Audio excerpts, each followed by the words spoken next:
If you want to start to learn jazz drumming, then you're in the right place, mate. And I'm going to make you a guarantee.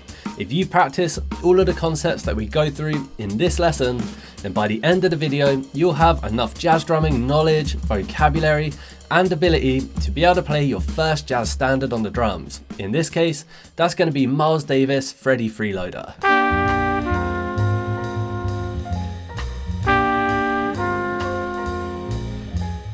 Alright, so that's your aim for today. So let's get straight into the essential skills. Section 1, time. Now of course, you want to be able to play in time, but it's not just about speeding up and slowing down, but it's also about playing with the right feel. So to start things off, we're going to focus on our ride cymbal, which is really going to be the lead voice of your jazz grooves. And to get things started, you're just going to play quarter notes up on the ride cymbal. So you can just count 1, 2, 3, 4. Now, as simple as this sounds, it's really important to make sure that you're thinking in terms of playing music rather than just slamming out 4 notes in a row. So I'd honestly recommend before your next practice session, have a listen to the whole of Freddie Freeloader and sing the track in your head at the same time as keeping time on the ride cymbal. This is just going to help you to lock in with the right feel and straight away to apply it in a musical setting. You want a nice focused ride sound, playing on the body of the cymbal, which is the flat bit, and just making sure that the volume of your ride blends in with the rest of the band. Or in this case, it could be with the backing track. Now, once you're feeling comfortable, keeping those consistent quarter notes, it's time for us to add in our hi-hat. And the hi-hat sound we want is to play it with our foot. So lifting the pedal up and down, making sure that you come down with enough power to get that nice snappy chick sound. We're going to add this in on beats 2 and 4, or in other words, with the 2nd and 4th time you hit the ride cymbal. This sound is essential in jazz because it gives the audience something to dance to. Set yourself up by playing this at a nice steady tempo that feels comfortable to you. And you just want to make sure that you're playing your right hand and your left foot in unison so that it all blends together and sounds like one rhythm. Again, even if this is your first time ever playing jazz, that doesn't mean you can't apply this to music straight away. So I'd recommend also have a go at playing this along with Freddie Freeloader. Or if that feels too fast for you, you can always play a little bit slower and then gradually build up the tempo over a long period of time until you're ready to play with Miles Davis. Now, if you've listened to any jazz at all, you're gonna recognize this next step. So now we're gonna add in something called a skip note. The skip note can be placed in between any of the quarter notes, but most commonly is put on beat 2 and beat 4. This is placed on the last triplet of the beat, but honestly, to get started, I wouldn't worry too much about the theory, but instead, I'd recommend getting more comfortable with the sound of the ride cymbal. So the way that I would personally count this is 1, 2, a 3, 4, a 1, 2, a 3, 4, a 1.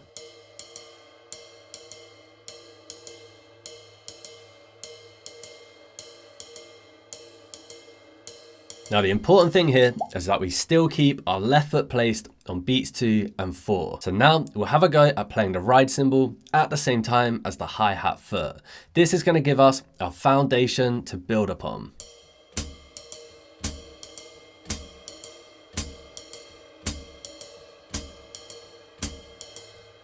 Again, you want to make sure that your ride cymbal and your hi-hat foot are played in unison, and you can experiment with the volume of your ride cymbal and the volume of your left foot, but all of this can be adjusted as you play with other musicians and react to their playing in the moment. Trust me, mate, listen to any jazz playlist and you're going to hear that ride cymbal pattern all over the shop. Now, if this is feeling difficult, I definitely recommend playing this for a long time to get super comfortable with it. Getting this coordination down will make all of the other steps we look at today 10 times easier. So take your time, be patient, and enjoy the process. If you're already feeling pretty confident and this feels fairly easy for you, one challenge I'd also recommend experimenting with is to improvise with whether you just play quarter notes like we started with, you play the full jazz ride cymbal pattern like we just looked at, or whether you start to improvise whereabouts you place your skip notes. So it doesn't always have to be on beats 2 and 4, although these are by far the most common positions. Yes, mate. And it's also worth knowing that if you're playing a jazz standard with a band and somebody asks you to not play too much and just keep time, this is usually what they're referring to. They just want you to keep the jazz ride cymbal pattern, left foot on 2 and 4. Maybe you can improvise a little bit here and there, but you don't need to overplay or play too much. But then to fill the space, you sometimes might also want to add in your bass drum, which takes us on to section 2, feathering the kick. So you might have noticed when you're listening to jazz that the drums are typically tuned really high pitched.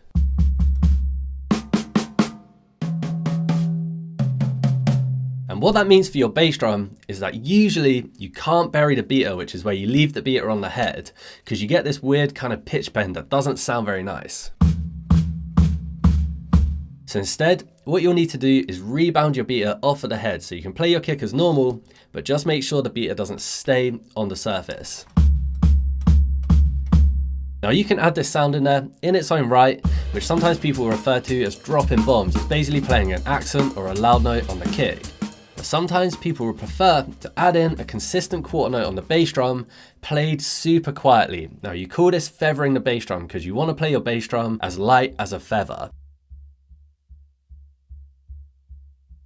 One way that you could think of this is from where you're sat on the kit, you can actually barely hear it, but from the audience perspective, they just get this nice little bit of tone that helps to thicken up the mix. This technique comes from back in the day before amplification, so the idea was that your bass drum would help to thicken up the double bass player who's playing that walking bass line that you'd hear in loads of jazz standards. Of course today, you can just plug everything into amps or a PA or whatever, so you don't have that problem of the bass line getting lost. So now I'd definitely say that feathering the kick is optional. Some drummers do it all the time, some drummers don't do it at all, and some drummers will pick and choose moments to do it. It doesn't have to be like an on and off switch. You can feather for a bit, go into improvising with some other phrases on the kick, come back and feather again. So I'd say it's worth the time to put into it to make sure that you've got the coordination to be able to do it, so you have that choice.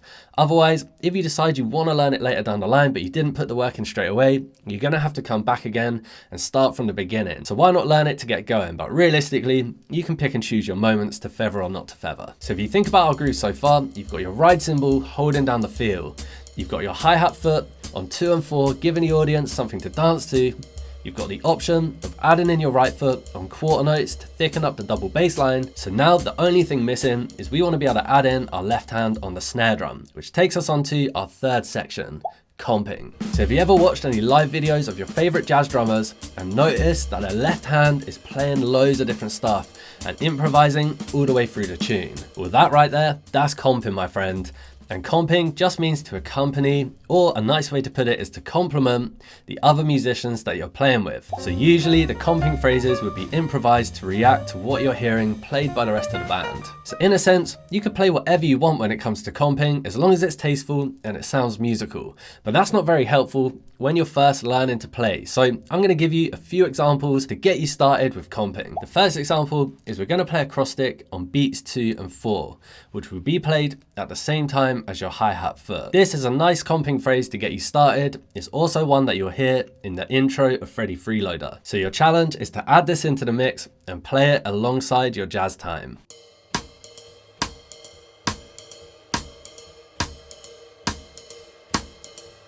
Another classic option is to play a center hit on the snare drum, basically just hitting your snare as normal, but to add in a snare drum in between the ride cymbal on beat 3 and beat 4. This time you can count 1, 2, 3, 4, 1, 2, 3, 4, right, right, right, right, left, right, right, right, right, right, right, left, right, right. Go nice and slow at this to start with, just to get used to the coordination. You could even just play your hand pattern without the left foot just to get you going. But if it's feeling good, let's have a go at piecing it all together, so you can hear what difference it makes to the feel.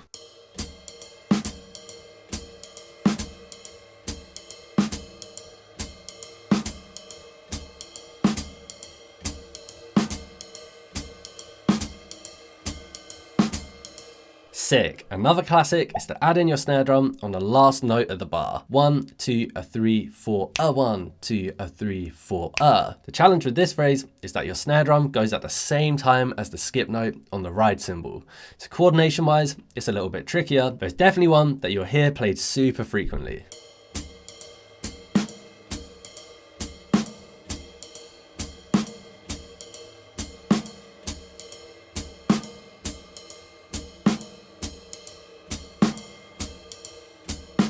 By the way, you can download the notation for all of these examples by following the link in the video description. You'll also find a link to the Drum Hub online membership, where you'll find at the time of recording this video over 60 video lessons where we go super deep on essential drumming concepts to help you to play like your favorite pro drummers. If you're finding this video useful, there's a course inside called Your Intro to Bebop where we go super deep on all of the concepts that we're talking about today. There's also a 7-day free trial if you're keen to check that out. Now, when it comes to comping, you can get as complicated and add in as many notes as you want to. For example, something like this.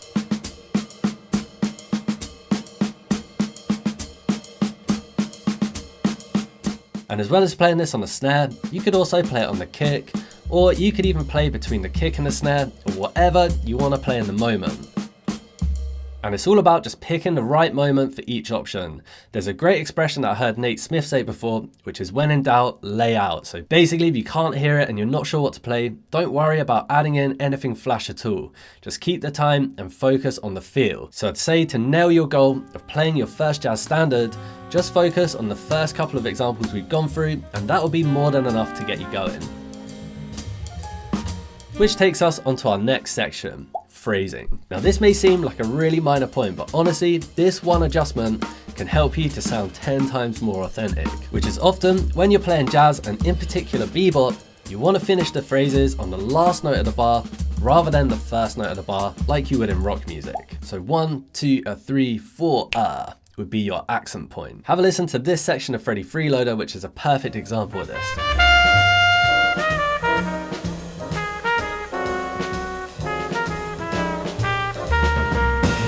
So to get used to this, let's have a go at playing one of our comping examples. We'll play our snare on the upbeat of 3 and just finishing the bar off by hitting the edge of the ride cymbal and our kick on the upbeat of 4. 1, 2, 3, 4, and then typically you could join back in on beat 2 of the next bar.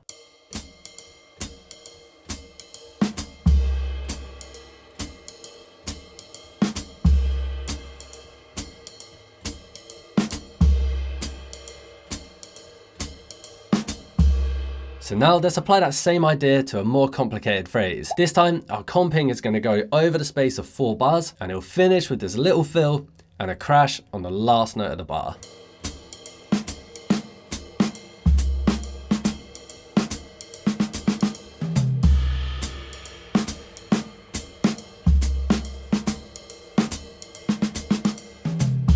And don't get me wrong, everything in music is subjective, and you don't want to be playing a big crash and accent on the last note of every single bar, otherwise it's going to start to sound a bit predictable and robotic. But in general, the phrases will resolve on that last note of the bar when you're playing bebop, so it's just worth noting that. So now you're feeling confident with playing your jazz time, you've got a bit of comping to start to improvise with. And just like everything else we talked about today, I'd recommend trying all these ideas out along with Freddie Freeloader, just so you can hear how they lock in a musical setting. And speaking of Freddie Freeloader, that takes us on to our next section, song form. So song form really just means how long is the chord progression that the song is written to. Are there any weird stops in there? Do I need to do any repeats, etc.? And most jazz standards are going to fall into one of 2 categories. Either a 32 bar form, where you play for 32 bars for each time you go around the chord progression, or like in Freddie Freeloader, which we're going to focus on, a 12 bar form. So if we listen to the main melody of Freddie Freeloader and I call out the bars, you'll notice that the chord progression ends after 12 bars and then it starts again on 1.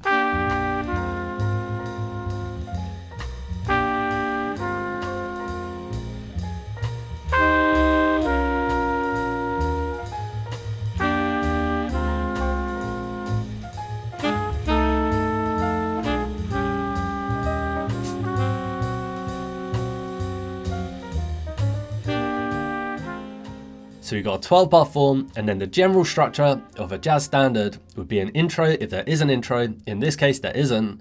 And then you've got the head of the tune. The head is basically the chorus of the tune, which is what we just heard from Freddie Freeloader. It's a good idea to learn the main melody so that you can hum this in your head to make sure that you never get lost. On Freddie Freeloader, you play that melody twice to start with, so you can see the repeat symbols here and here. Then you'll typically go into the solo sections. Now the solos will be played over the same chord progression as was played in the head, and each soloist might take 1 or 2 or 3 or 4 solos over that form. In the room with actual musicians, it's actually a little bit easier because you can actually see when the soloist changes over.